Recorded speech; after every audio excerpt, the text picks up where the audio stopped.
right into this deep dive. You've dropped us into William Boericke's Homeopathic Materia Medica, focusing on just one substance today. Yes, and it's quite a famous one in its own way. Yeah. Asa Foetida. Asa Foetida, which, as the source immediately points out, has that very, let's say, evocative nickname, the gum of the stink of sand. Exactly. It definitely gives you a clue up front, doesn't it? It really does. You know right away this probably isn't going to be subtle. Well, and Boericke's text really hones in on the specifics, the symptoms, the actions associated with it. Right. And that's our goal here, isn't it? To unpack what Boericke highlights the important points, the really striking descriptions he uses for Asa Foetida. Exactly. We're trying to get the picture he painted in this particular text. So, with a name like Gum of the Stink of Sand, where does Boericke start? What's front and center? Well, fittingly, perhaps, he immediately flags the really prominent features. Yeah. Marked flatulence is a big one. Okay. Gas. Lots of it. And intense spasmodic contractions, especially thinking stomach and esophagus here. And didn't you mention something really unusual sounding, reverse peristalsis? Yes, that's a key description in the text. This sensation, this feeling that the esophagus is driving things up from the stomach, not down. Wow. That's quite a specific feeling. Feels incredibly central to the whole digestive picture he's painting. It really is one of the signature symptoms described. And Boericke also adds an interesting note about sort of the patient type he associates with this. Oh, what kind of type? He uses the terms hysterical and hypochondriacal states. That's significant. Linking that physical chaos, the gas, the spasms to a particular mental or emotional state. Right. It suggests he saw it affecting more than just the physical body. Yeah. But it doesn't stop there. The source goes deeper. Deeper than the gut feelings and the emotional states. Yeah. Boericke talks about a favorable action on quite serious issues. Deep ulcerations, caries of bones. So like bone decay. Exactly. This is where the scope really broadens out in his description. And he connects these deeper things, the bone issues, ulcers, specifically to what he calls the syphilitic constitution, right? He does. And maybe just to clarify for listeners, in this context, that term refers to kind of underlying predisposition, a miasm, thought to affect deeper body structures, bones, glands, nervous system, that sort of thing. Got it. So it points to a potentially deeper acting substance, according to this text, and the symptoms that go with these deeper issues. Yes. Extreme sensitivity is mentioned, terrible throbbing pain, and very often pain that gets much, much worse at night.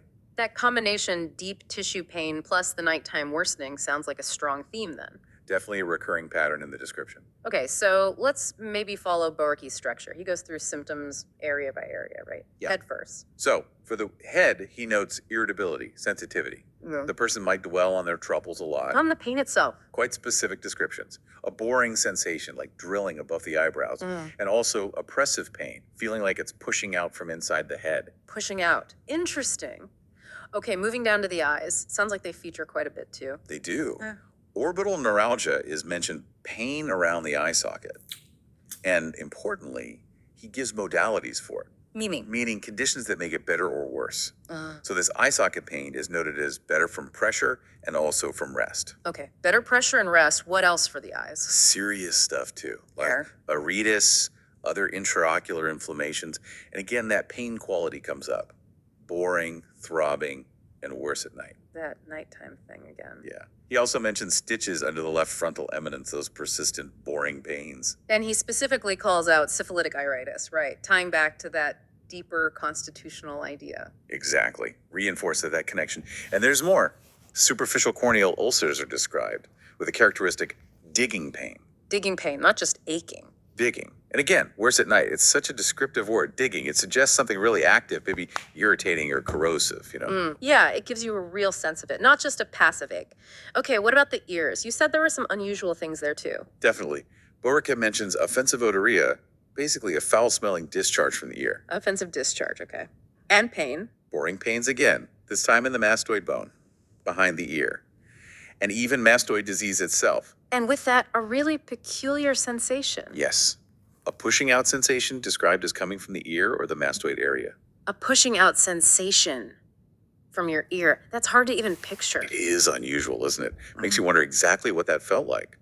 And the discharge, again noted as offensive and purulent.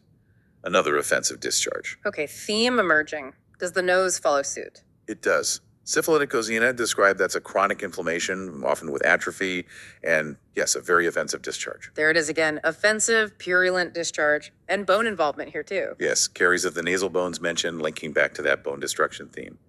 And interestingly, Boericke actually compares it to aurum here. Another remedy known for similar issues. Yes, exactly. A specific comparison he makes in the text. Let's circle back to the throat then, because that connects to those initial digestive symptoms, the spasms and... The reverse peristalsis. Yes. In the throat section, we find the classic globus hystericus. That lump in the throat feeling. That sensation of a ball rising, yeah. Often linked to emotional states. Hence, the hysteric is part of the name historically. And that really weird reverse peristalsis thing is mentioned again here too. It is. That feeling of the esophagus being driven from the stomach up to the throat, it really highlights how Boericke saw these hysterical symptoms tied directly to physical sensations. Fascinating. Okay, the stomach section must be pretty detailed then, given the flatulence emphasis. Oh, it's extensive. It really paints a picture of, well, digestive chaos. Like what specifically? Great difficulty bringing up wind. Pervasive flatulence, obviously. Yeah. Regurgitation of liquid. He even mentions hysterical flatulence specifically. Hysterical flatulence. Yeah, that's the term used. Great distension of the abdomen, too. But paradoxically, also a feeling of emptiness and weakness at the same time as a bloating. Huh. Empty and bloated. That's odd. Isn't it? And often with a beating or pulsation feeling. Eructations or burps are described as forcible. And that pulsation, where is that felt? Pulsation in the pit of the stomach is a description. Another very specific physical sensation. Violent gastralgia, too. Stomach pain described as cutting and burning. So intense pain along with all the gas and bloating. Right. And he describes gurgling and rolling wind that finally escapes, but with loud and difficult eructation. It's a real struggle, clearly. Boericke definitely saw this remedy deeply connected to that kind of painful, chaotic digestion. Okay, switching gears a bit. Boericke includes notes on the female system too. What stands out there? A couple of really distinct and frankly quite unexpected symptoms. Such as? He mentions mammæ turgid breasts, swollen with milk, even in women who aren't pregnant. Really? Milk production without pregnancy. That's the description. And kind of the opposite picture, too. Deficient milk production, but accompanied by oversensitiveness of the breasts. Those are definitely not the first things that spring to mind with a remedy known for gas and bone issues. Not at all. It really shows the breadth of action he attributed to it. What about the rectum and bowels? More gas and discomfort there. Yes. Distension again, griping pains, and interestingly, griping with hunger. Griping pains when hungry. That's the note. Also, obstinate constipation. And And a very specific pain in the perineum. the area between the anus and genitals. Yes. Described vividly as Yeah. as if something dull pressed out. Wow, these descriptions are so physical. And diarrhea, does he mention this? He does. And the diarrhea described has its own character. Yeah, Extremely offensive. there's that word again.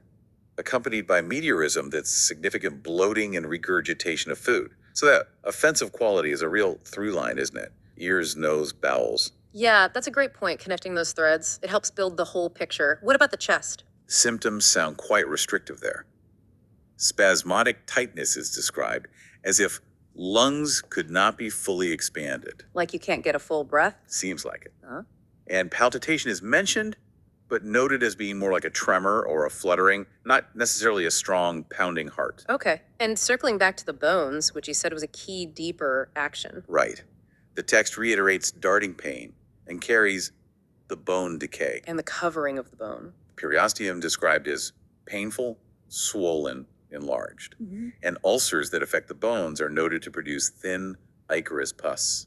Ichorous, meaning like thin and watery, maybe acrid. Yeah, another instance of that potentially thin, maybe corrosive discharge quality we've seen elsewhere. Okay, nearly there. What are the skin? Anything notable? A couple of brief points. Itching, which is noted as better from scratching. That's pretty common for itching. True. And ulcers where the pain is specifically felt on their edges. And one more interesting note. Suppressed skin symptoms, potentially leading to nervous disorders. Connecting back again to that hysterical or hypochondriacal aspect he mentioned early on. Exactly. It weaves back together. So that's a huge range of symptoms. From explosive gas to deep bone pain, weird sensations, offensive discharges. How does Boericke summarize the triggers, the modalities? Right. The conditions that make things better or worse. According to this source, symptoms are typically worse at night. We heard that a lot. From touch, on the left side of the body during rest, and from warm applications. Okay, so worst night, touch, left side, rest, warmth, and better. Better from being in the open air, better from motion, and interestingly, better from pressure. Better pressure, like that eye pain. Exactly. So the picture is someone who might feel awful lying still in a warm room at night, but feels some relief getting up, moving in the fresh air, maybe pressing on the painful spot. It tells you a lot about the reactivity. Does he mention relationships to other remedies? Antidotes? He does. Potential antidotes listed are China and Merkur, and substances suggested for comparison include Moschus, China, Merkur, and Arum, which we noted earlier with the nasal issues. And finally, the dosage he suggests. In this source, it's the 2nd to 6th potency. Okay. So walking through Boericke's description of Asa Foetida, it really unveils a substance with a, well, surprisingly vast range of action in his view. It really does, connecting digestion, bones, nerves, those specific peculiar symptoms like the milk, the perineum pain. And it's really crucial to stress, again, everything we've talked about. Every symptom modality comparison is drawn only from this one specific text, Boericke's Materia Medica. Absolutely. We've stayed strictly within what that source presents. It gives such a fascinating window into how substances were observed and understood historically. It really does. And maybe something to leave you, the listener, thinking about. Consider the sheer depth and specificity of these observations. What does it tell us that practitioners centuries ago were noting things like a pushing out sensation in the ear, or pulsation in the pit of the stomach, or graping with hunger? Exactly. What does that level of detailed, almost intimate symptom description suggest about their methods, their focus, and how they tried to map the effects of substances onto human ailments? It really makes you appreciate the careful observation that must have gone into compiling works like this.